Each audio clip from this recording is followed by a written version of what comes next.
Episode 11 on Final Answer. Don't get me down that road again. I can't get back to that. That was a deep. At one point, I wanted to be Eminem from 8 Mile, but here now I'm just a sports broadcaster, Man, I didn't salesman know on the that. side, Yeah. So you had Not- aspirations for your life. Not quite Eminem from 8 Mile, but I always thought I was going to be on, what's Nick Cannon's Did show? you- Wild Now. I was wanting Did to be you on that write your show. own rhymes? Yes, I did. Oh, I had it to song. Freestyle You had were songs. freestyle? Big time. Better than Jameis Winston? No, nobody's better than Jameis Winston. Here on the Final Answer, episode 11. Brett, we're deep into everything now. The playoff poll is out. That's right. Coaches are getting fired. You're deep in a season when that starts That's happening. right. That's right. Trade deadlines, everything. Big things happening everywhere. But we got to start out with the news down from Auburn, Alabama. Auburn fires head coach Brian Harsin. I've been calling it for a long time. I I've said been he's calling just it. not the right fit there. Auburn finally pulls the trigger. $17 million having to pay out. I mean, you said it. You've been calling it just like I have. Now that it's officially happened, who is the next guy you think they should look into? And do you think they gave him a fair shake? I think, yeah, they gave him a fair shake. I mean, 9-12 in 2 seasons, and I understand, it's personnel issues, but the fit was just wrong. Yeah. And I was listening to some guys talk today, and it wasn't just the fit, the fit and everything. It was his personality. Yeah. He was not doing a good job recruiting. He was attacking reporters. Yeah. Reporters would come meet with him. I'm not going to name, companies and names that I heard this from, but they would come in and talk to him and say, "Hey, you said this online or mentioned this or whatever." Before they even sat down to talk, he's already hammering them Yeah. on something. So his relationship problems, I think, are Well, and obviously Derek Mason was fired. I think that came out that he would said that hey, I've coached in the SEC. You need to listen. And he's like, no, you coached at Vanderbilt. Just kind of maybe too blunt sometimes with people. Where you're in Alabama, everybody wants you to be friendly and go to all the events and do all the things. And I just never felt like he fit in on that thing like Tommy. This is the first Auburn coach who didn't have a championship to his resume before being fired. I mean, Gus, Gene. Tommy Tuberville, the list goes on of guys, Terry Bowden, that have won championships at Auburn. He's out before 2 years. And, when you got coaches like Urban Meyer, all these other guys win, Ed Orgeron, Ryan Day, that are winning year 1 and 2, it's hard to say, man, we're not going anywhere. Josh Heupel. Yeah. I mean, we're a year and a half in. He's number 1. Yeah. And Florida State, that's what happened with them and Willie Taggart. That's right. It was, I mean, I think he went 9-12 yeah, also. exactly. And so the thing about it, too, though, is Saban comes in. We know how Saban is with the media. Yeah. Doesn't give him, he's very, demanding and rough with the media, but he's also winning. Yes. So they allow that. He also has a past of anytime somebody gets to the level that he gets at in superstardom coaching, that maybe the greatest coach of all time, you can be that way and people still respect you because they're like, okay, this guy knows what he's talking about. Right. When you're brand new to an organization, you just can't come in acting like that. You got to kind of win everybody over. I don't think Harsin ever won anybody over. Nope. I've said this for long. My pick, they got to hire Deion Sanders. I think that he's the exact opposite of Nick Saban. I think he'd be the first coach in the SEC that kind of brought where he's going into every house and he's winning over that mom and dad. He's going to win over all the recruits. He's going to bring a lot with him, but I think it's a lot of good. I think Deion would change the culture in Auburn for a good way to be exactly the opposite of what Nick Saban is in Alabama. And you can't build what he's building. They did it at Georgia in a way, but Kirby's still a lot different than Nick. I think you go the opposite way. You go with Deion, and in 2 or 3 years, shoot, you've done it 2 times in a row. If it's not working, then go a different direction. But I think this is the way you've got to go now. Any thoughts on Deion? He's a Florida State guy. Yeah, I mean, so honestly, I think it'd be great if Deion went there. I don't see it happening. Okay. Because, I mean, when he was on game day, all he talked about was everything that they're doing with HBCUs. Yeah. And that's where his focus is and all this kind of stuff. Deion's not Jimbo Fisher. Yeah. Deion's not going to throw you one way and then go the complete opposite way. Yeah. That's, and is money really going to be influential with him right now? I think he's probably got enough money from everything he does. I mean, he's a Barstool, ambassador. He's got all this money coming in to support Auburn's HBCUs. different, man. Look at they're paying coaches $50 million to walk away. I think if they throw him a deal, he's going to take it, But and he's going at to bring what his son point- with. And then Auburn too. You're thinking he brings his son with him, possibly brings his other son that plays defense, Travis Hunter. Maybe he's got a more package than But just you a really head coach. see him just hang it up on HBCUs yes, and everything? yes. I don't know. I I'm don't telling see you, that. just like I've seen every coach in the distance before.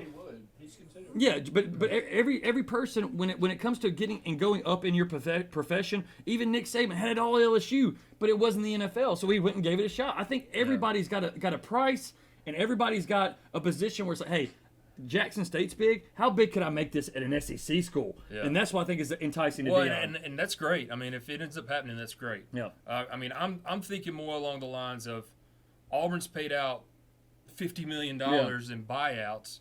All right, so they're not going to have $100 million to throw around to a coach. And I disagree with you. I think they do. Yeah, money is no object at Auburn right now. I'm just telling you. Man, I just don't. Yeah. And the reason I was like, Matt Rule is somebody that piques. Yeah. Hugh Freeze is somebody that piques my interest. Who else did I write down here? Jeff Grimes at Baylor. Yeah. Jamie Chadwell at Coastal Carolina. Like some of these names that have been winning at the lower level that could possibly jump up and immediately have impact with the recruiting and all. Deion will have that impact. Deion will have the most impact of all of them. Absolutely. But I just don't know that he'll go. But I'm telling you this right here. You think Matt Rule or these Hugh Freeze or these other guys are going to walk in? Who does Auburn want to compete with? Georgia, LSU, Alabama. None of those guys you named would beat out Nick Saban, Brian Kelly, and Kirby Smart go into the room. They would be number 4 on the list, just like Harsin was number 4 on the list. Yeah. They get Deion, they jump to number 1, number 2 on the list. You're right. Deion Sanders is the only one that would jump in there and have that kind of impact. And so that's what I'm thinking. If I'm Auburn, after failing twice in a row, that's the way I go, just my opinion, because I think that he could change the culture. He brings the quarterback with him along with some other people. Like, Deion's what I think is the right answer. But who knows? It'll be interesting to see how it all plays out. Yeah, I mean, I don't really see Gus Malzahn as a mess up. I mean, Gus did great for a while. But Gus had his niche. He did. He had his niche. That he was doing something that nobody really had been doing with the spread and the run and quarterback and all that stuff. And that's like Jimbo Fisher. You know, he's doing all this stuff back in the early 2010s that nobody knew what was going on. Now everybody's picked up with it. You see what's happened at A&M. Gus Malzahn went through that same thing. Yeah. Deion would make an immediate impact coming in there, but if he will go. Yeah. That's the only thing. And to me, Jimbo's product, I think it's still there. He just don't have a quarterback. Quarterback in college changes the game. Look at every good team right now. They all got a quarterback. If you don't have a quarterback, you're out of luck, man. Yeah. And Jimbo doesn't have one right now. He had a Kelly Mond who'd been there just as long as Hooker's been there at Tennessee. But think about everything else that's going on with Jimbo right now. People are jumping ship. 5 stars are talking about leaving. Like any negative when you develop a culture where you can leave and go as you please, this is what you're gonna have every year. It's so much the game's so much different, and this is almost turned into a main topic for us. But it is a big deal, the fact that he got fired, and interesting to see how far it goes. But we'll see how it all plays out. We had a lot of other things happening last week, especially with the games. Going back to a big game, I felt like Ohio State, Penn State. That is a bettor's worst dream. A worst nightmare. I'm sorry. That is a bettor's worst nightmare. You have a team that's winning the whole entire game, and then they end up flopping 21 points in the final 2 to 6 minutes of the game, to where Ohio State went from maybe not even winning the game to winning the game by 20 points. That's what happens when you get a great team. They usually come back and close the door. Ohio State did. I'm buying the Ohio State stock. This Michigan Ohio State game is going to be a monster game in a few weeks. But I'm liking what C.J. Stroud brings to the table. Same thing that happened in the Utah game in the Rose Bowl. They're down. He's a winner, man. He's just a winner. Yeah, I agree. Defense made plays though. Defense made the strip sack fumble and the other fumble. Like defense did make some plays to get in it, but I'm loving what I'm seeing from Stroud, man. I really am. Yeah, no, I like Ohio State. I see them in the playoff, no doubt.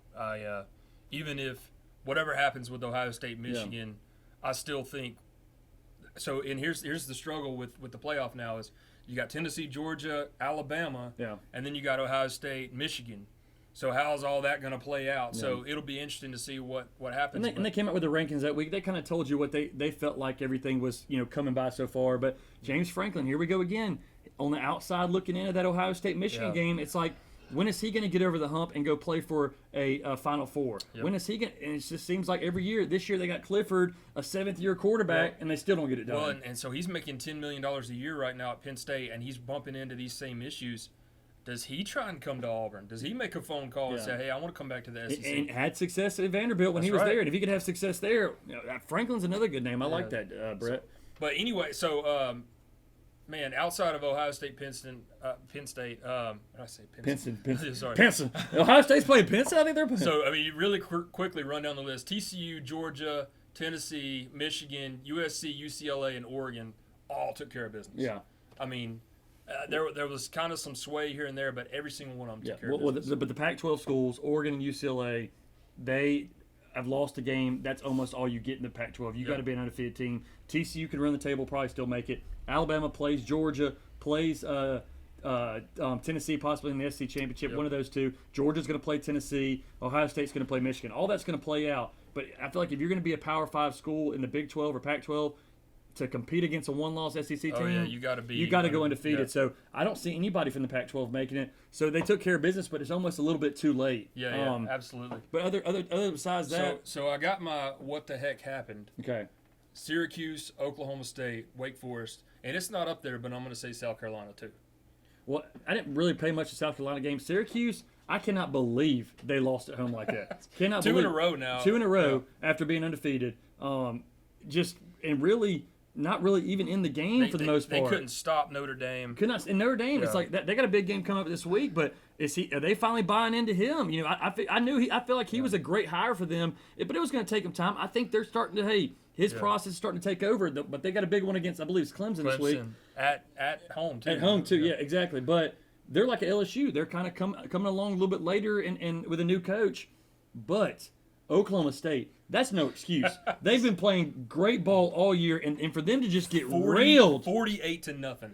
How does that even – there's nobody in America that would have called that. No, and that's – so a stat came out before the game Saturday, 11-2-1 against the spread. So everybody jumped on board with Oklahoma State. Yeah. And I know it hurt me jumping on board with them, but only 217 yards in offense. Yep. Completely shut down almost the entire game. Yeah. 48-0. I did not see that. If I was the college football playoff pickers, Oklahoma State wouldn't even have touched the top 25. Well, and again, I mean, you can have a bad week, but that was just preposterous kind of game. Maybe if it was like 48-20 or something like that. But 48-0, that tells me that you got something seriously going on wrong. And the last thing I'll do is go over to the cocktail party. Florida at one point cut to 7 points, kind of in the third quarter. He's there. I think he's got to get some other things done. I think Richardson staying another year will help them out. But to me, Georgia, watching that full game and dissecting them, they lost Nolan Smith for the year. They did. And that is a big loss. It's a huge loss, I mean, especially against a team like Tennessee. That is going to come back to bite them in one of these games. Don't let that just go past. I almost compare that to a Ventrell Miller loss for and I know Georgia can. Well, Georgia's secondary isn't great, and the only way you can make up for that a little bit is running your nickel package. He's their best. He's their best pass rusher, man. So keep an eye on the Nolan Smith injury because again, that hurts Georgia a lot. You can't lose a player like that and not see some sort of setback from that. And that'll lead us into the big game this week. But so I don't want to go away from this without talking about Wake Forest. 8 turnovers against Louisville. Louisville defense stepped it up. Their third quarter was 35 points that were scored for Louisville. That tied a record for a non-top 10 team playing a top 10 team. Yeah. To ever do that. It's only happened 3 times in history in college football. Sam Hartman, I would kind of compare to Bo Nix over the years of how he's thrown a lot of picks, and both having good years. He kind of went back to the old Sam Hartman, that gunslinger mentality, throwing 3 or 4 picks. I don't know how many he ended up with, but I know they had a lot of turnovers. But to me, Wake, it's like every time you want to believe in him, they kind of go back to reality. So. And now I'm thinking Satterfield may be a great fit for Auburn. I don't know what he said to them. Yeah.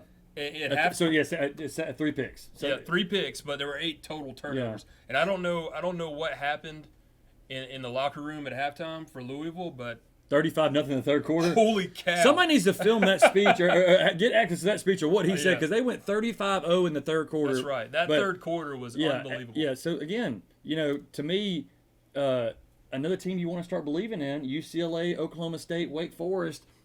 When's somebody finally going to break the mold? Syracuse, and they all fall back, and it seems to be looking at the top again. The poll comes out outside Tennessee, Georgia, Ohio State, Michigan, Alabama. It's like this is the same crap every year, and we're waiting for somebody to break through. Tennessee has, but again, it'll get us in this week of the big game. But other than that, like I said, college. This is the biggest week coming up, and I can't wait to talk about that. And we'll get right back with you some NFL review and some other things we want to talk about on the Final Answer.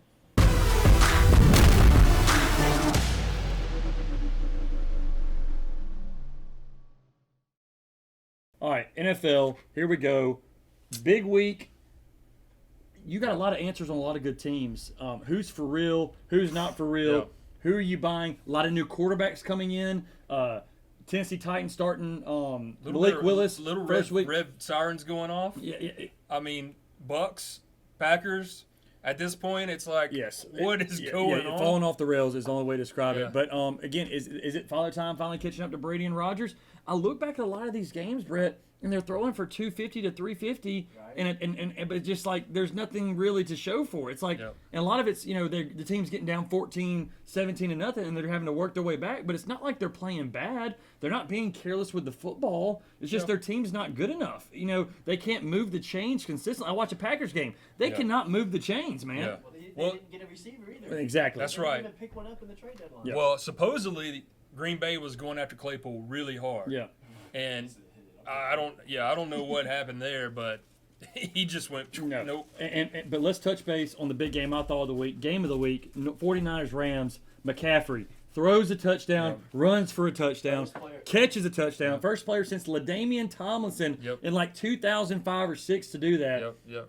He is that Swiss Army knife. Gosh, they didn't even play with Debo and they That's won right, big. That's right. It- And you called it. So now the 49ers are 8-0 in the regular season Against, yep. against. And I took the 49ers big. I loved that game. I thought McCaffrey didn't think he was going to have that big of a game, Yeah. but I just don't feel like without the other outside weapons like Odell and Van Jefferson, the Cooper Kupp, you can double triple team him and almost let him get his and really still win the game. They're not running the football well. No. And so- they traded Jeff Wilson. Yep. So So LA's trending down, and I knew San Francisco was like, hey, they know they got something. They've won a couple games this year against good teams. Man, they get Debo back. They're going to be fun to watch, man. yeah, they're going to be good. And I mean, if you really think about the division that they're in, too, it's not going to take that much to win the division. Well, and that back to the Bucks is that they're still in the division with Carolina, New Orleans, and Atlanta. he could if they turn around and win 3 of the next 4, they're going to be winning the division easily. Yeah. So And they have a rough outlook coming up. I mean, they've Yeah. got the Bengals on the road. They've got Yeah. Saints on the road. They've got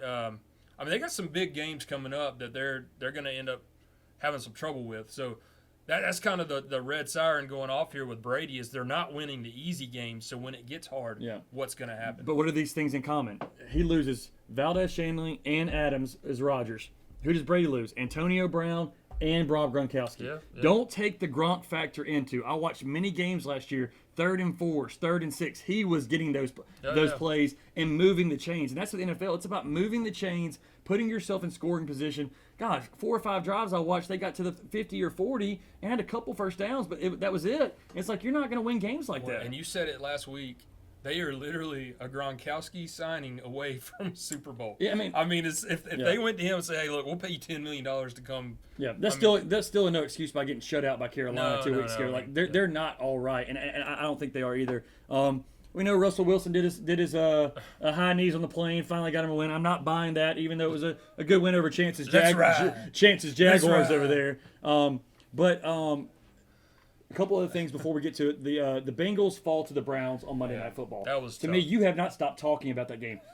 Jamar Chase didn't play. There we go again. They were not moving the chains in that game. It tells you why wide receiver will be the highest paid position in the NFL in a few years. Because if you can get guys on the outside, look what it's doing to Jalen Hurts with A.J. Brown. He had 3 touchdowns in the first half. That's right. It's like these guys win games for you. Even Geno Smith in Seattle, they get a big win this week. Lockett, Metcalf making the plays on the outside. Well, and who was it? So Miami and the Lions this past week.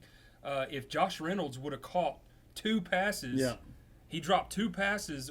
One of them in the end zone. Yeah. Those 2 passes would have made the difference in the game. I think to where the Lions could have beat Miami. Yep. At home. And the Saints shut out the Raiders. That's a couple teams in a couple weeks getting That shut is out. How do you get shut out in the NFL? You got kickers who can kick it and 60 that's yards. Devontae Adams. That's Carr. Yeah. Devontae Adams. Josh Jacobs. Yeah. Jinx, show me a Coke.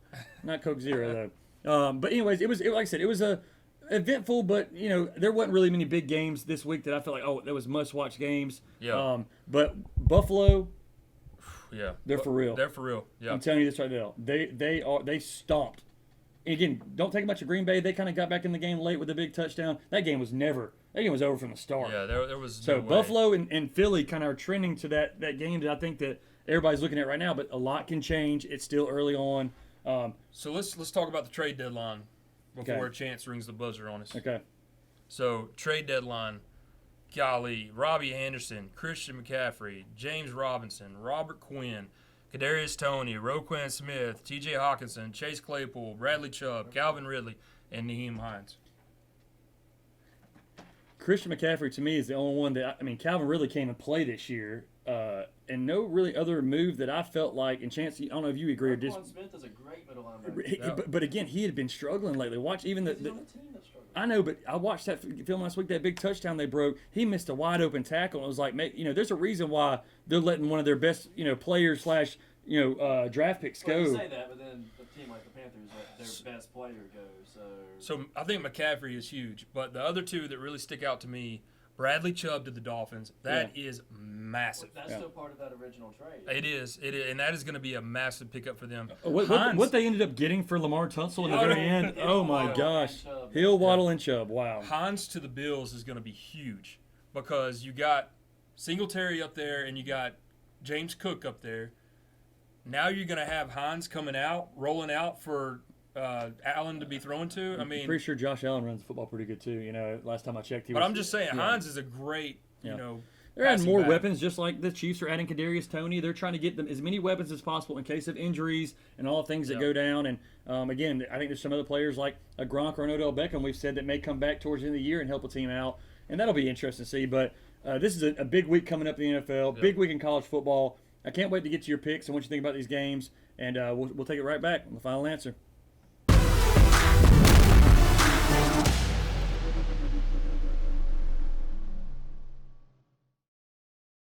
Back on the final answer.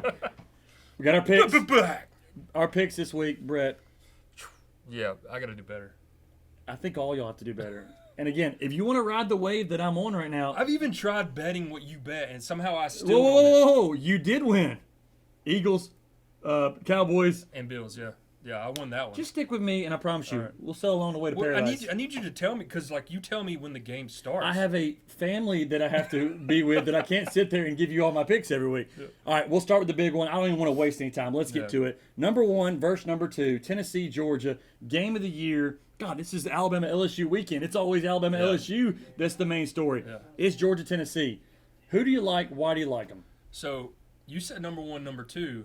This is the first time in history that number 1 in the college football playoff is going to be playing number 1 in the AP. Wow. So they split it. Yes. All right. And so technically it's number one. That's what I'm rolling with. Number 1. Okay. So I don't care what the rankings are. I want to know your pick. Who you like? I'm going Tennessee. All the way. Yeah. Okay. I actually Tennessee is at 8. So that to me, I love that. So I'm going to go Tennessee at +8. I've been rolling with the Vols all year. I think Nolan Smith injury hurts them.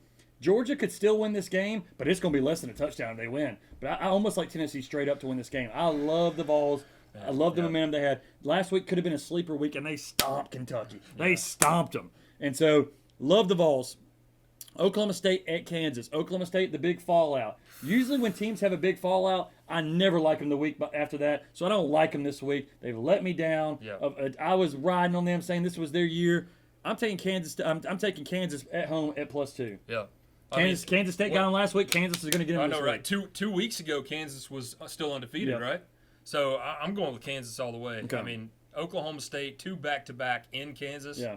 This is the spot. This is the one that said you got bad history with, so you don't mess with. Texas at Kansas State.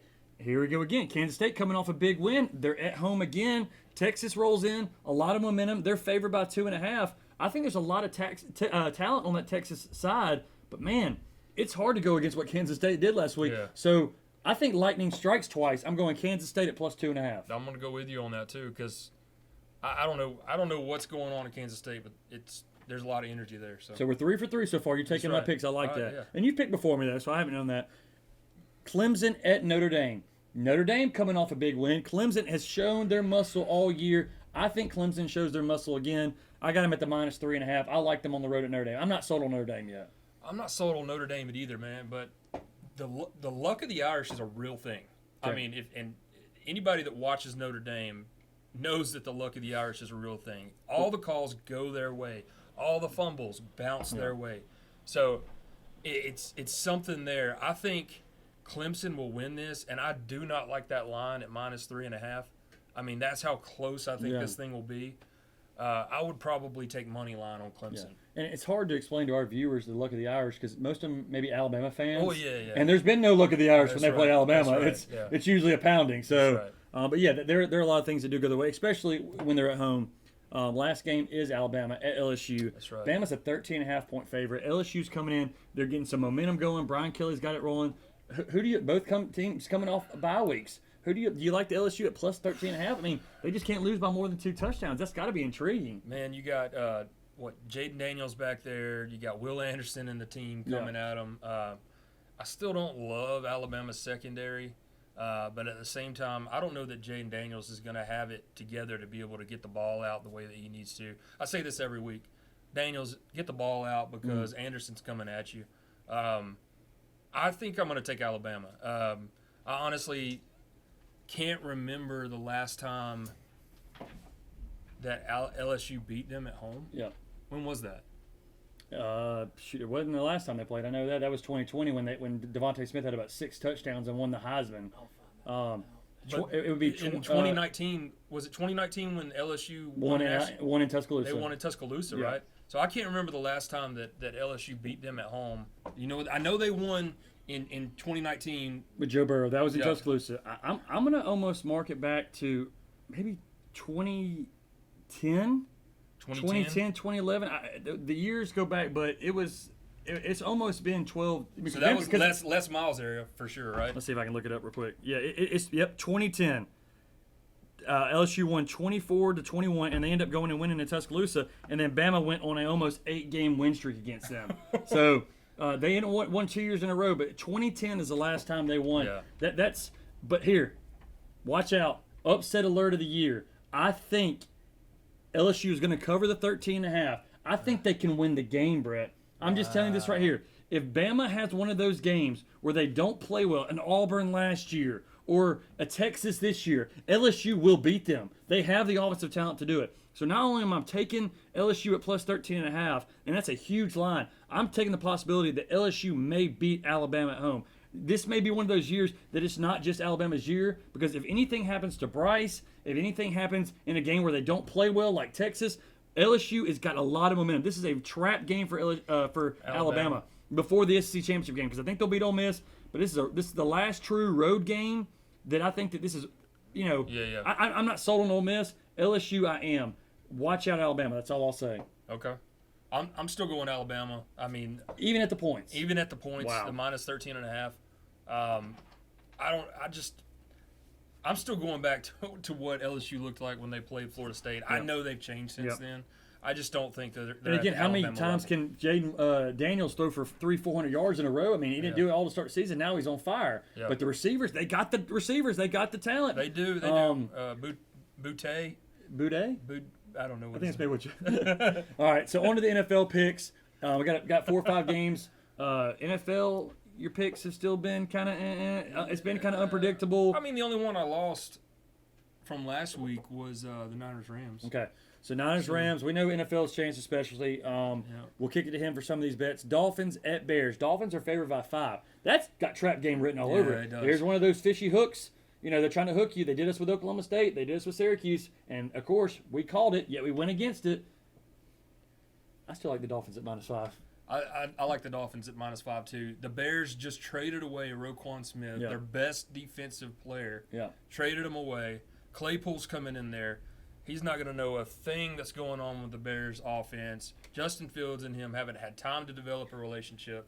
I'm going Dolphins all the way. Bradley Chubb is now going to play in Chicago against the Bears instead of who's Denver playing this week? I think they're off this week. Well, I'll tell you this right here. This is Tua in the Dolphins statement game to say, hey, we're for real. Yeah. And if you come out and win by 14 points against the Bears, 21 points, I think that tells you for real. You saw who played the Bears this past week when they're just running up the score. Was it the Chiefs or who was it? Who'd the Bears play last week, Chance? Who'd the Bears play last week? It was It got ugly quick. Just click on Chicago. Man, who was that?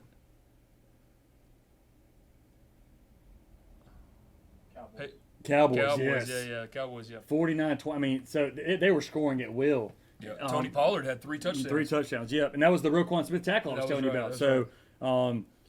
I think Miami shows their statement right here and, Yep. and says that we're an elite team. We're going to make a playoff run. So I like Miami. Rams at Bucks. This is an NFC Championship preview of last year. That's another trap game. But both these teams are 3-4 and 3-5. Bucks are favored in this game. I've not been any way impressed with the Bucks. The Rams, they seem they hadn't gotten that same glimpse they had last year. Maybe missing the receivers we talked about. I like the Rams at +3. Bucks are looking for revenge, but they've just proven to me that they can't. And the Rams got Ramsey and Donald and still good enough defense. I like the Rams at +3. So here's a stat question: when's the last time Brady went 0 and or lost 4 in a row? I don't know when. You can't care about that stuff. It's like Well, he's been caring about it every week, Chance, and it keeps getting bigger and bigger. So he keeps bringing it back up. So when's the last time? I have no idea. It probably has never happened in his career. When's the last time Brady was divorced? Never. So it's gonna be Actually, that is wrong. He was divorced before with the girl from Chicago, whatever. When's the last time Donnie Wahlberg Chance was engaged? Congratulations, man! That's our pick of the week here on the Final First Answer. time for everything. Hey. So I'm going Rams. Brady 0 and 4, loses 4 in a row for the first time in his career. First time in career kind of things. 0 and 4 for the first time in his career. First time in career things. I like that. Yep. All right. For the first time in their career, Seattle will be going to Arizona Stadium without Russell Wilson as quarterback. That is right. and still be the underdog after being one of the top teams. I watched Pete Carroll's interview. They're bought in up there, man. Oh, man. They're bought in, and they're saying, hey, the guy who's wanting to make all about him is now gone. We're a team. We got the weapons. I like a team like that. I like Seattle at +2. I do too. And Tyler Lockett is one of those that Yeah. jumped on board with that. That said, it's amazing the things you can do when you're not worried about who's getting credit. Yeah. So I'm totally down with that. I like Seahawks on that one too. All right. Vikings at Commanders. This is Chance's game of the week. He's been buying these Commanders for a long time. I've lost the Vikings when they played on the road one time. So I'm going with the Commanders. I'm going with Chance here at +3.5. I think if the Vikings win, it'll be by field goal. That's a trap game because you're thinking Minnesota's going to romp them. But no, Minnesota's only losses on the road this year. Washington's hot. I like the Commanders. This is Kirk Cousins' old team. Don't forget that. All right, so Kirk Cousins' old team, but that was 5 years You like ago. that? That was 5 years ago. All right, so the same defense. People don't forget. That was there 5 years ago is no longer there. Rivera was at the Panthers. Chance said there's coaching staff still there. No, there's not. Hey, let me tell you who's not there. Their owner, who's now traded the team. Breaking news. Yeah, breaking news. Dan Snyder is not there anymore either. So do you think that them losing all that stuff, there's no bad blood at all? This is just a good football game, and the better team's going to win in Minnesota? That's right. Minnesota's going to win. Dalvin Cook may have well over 100 yards. I'm going ahead and calling that because I don't think the Commanders are going to be able to stop them. Justin Jefferson's going to go crazy. Yeah. Adam Thielen, I don't know what he might do, but they got Hutchinson from. Are you really going to go down their whole entire roster? You think anybody can cover Terry McLaurin? Hey, he's so busy trying to prove you wrong. He was going to about to list me his entire depth chart. Backup fullback Steve Jankowski, 1 yard this year. It's like, my God, I get it, man. You like Minnesota. Brett obviously likes Minnesota. Chance like Washington. I'm going with Chance on this one, which leads us to our last game, Ravens at Saints. Ravens, to me, are a team that I got going a long way. Saints win a big game, shut out the Raiders at home. Do they come back and win again at home? Or are they going to win 2 straight at home? Or are the Ravens going to kind of flex their muscle? I think the Ravens flex their muscle at -3, so I'm going with Lamar and the Ravens. You know, I'm going with the Ravens too. The Saints, obviously what they did against the Raiders last week was unbelievable. I did not see that happening. But the Raiders' offense is nothing like the Ravens' offense. Yeah. So I'm definitely going Lamar Jackson and the Ravens. If you look back at the big board, there's now 4 games that have teams with better records on the road against home teams, and the lines aren't more than 7. So they're expecting some really good games. But when I'm looking at it, I'm like, gosh, the Ravens, Vikings, and Dolphins are way better than these other teams they're playing at home. Why are the Saints and the Commanders and the Bears even in the conversation? Because they haven't shown all year, maybe outside of Washington the last couple of weeks, that they're even relevant to these other teams that are explosive. So a lot of trap games this week, and I'm not buying the trap. I'm buying the good teams to put their foot down and show what good football teams they are. Well, you're buying the Commanders over the Vikings. That's not true. But that was the one thing I said. I said that Washington is the only team that's actually playing pretty good. Okay. The Bears, Yeah. to me, a lot of trap. Yeah. Trap week Trout week for sure. With the NFL. featuring Young Jeezy. That's right. But Hold on. yes, so a lot of news this week. Again, I think it's going to be even a bigger week. So much is going to shake up in the college and the pro rank. Got the World Series going on right now. Houston's up. Houston's down 2-1. There's not been one good game yet. Chance has mentioned that. The first game kind of went into extra innings. That was a pretty good game, but So I wish they both would lose. I don't know if that's possible, Yeah. but I'm not a Phillies I don't- or a Astros fan. I don't find myself tuning to the games as much with these two Yeah, teams. no. Where I would have probably done it with some other teams, but it's still the World Series. So they're playing Game 4 tonight. Did you hear what the Phillies owner said about Bryce Harper too? What? He looked at him all googly-eyed after they won the game the other night, and he told him at $330 million that he underpaid him. Wow. Are you kidding me? Yeah. To swing a bat. He don't even play the field right now. He don't even play the field right now. But so they got the World Series going. Basketball started. NBA's gotten so much in fluster. The Nets have already fired their coach. That's right. mean, And they're- like 0-4. They're like 5-6 games in. Like, nope, he's not good. Lakers were 0-4. They finally got a win. Can they fire LeBron? Hey, LeBron's a very good player. Stop hating on him, even though you're a Lakers fan. I don't get When's it. the last time Kobe or Jordan went Oh, 0-4? okay. Hey, not never. It really never happened. Yeah. I don't think so. But so it's a lot. This is my favorite team: hockey, NBA. Every sport is playing right now. Yeah, it's This crazy. is one of those years where every night you could turn on and there's some action going on tonight. There's a World Series going, hockey games on, soccer's playing. So this is my favorite time of the year. The weather's the best, football's deep into it, and I think after this week, with your picks, unless you get on my back, you're going to be way deep into it. I pretty much am, besides one game. Do you know what? You're a winner in my book, and y'all are a winner in my book. Final answer, episode 11. We'll be back next week. Maybe some coaching, some fun stuff. Coca-Cola. Barg's root beer. Final answer.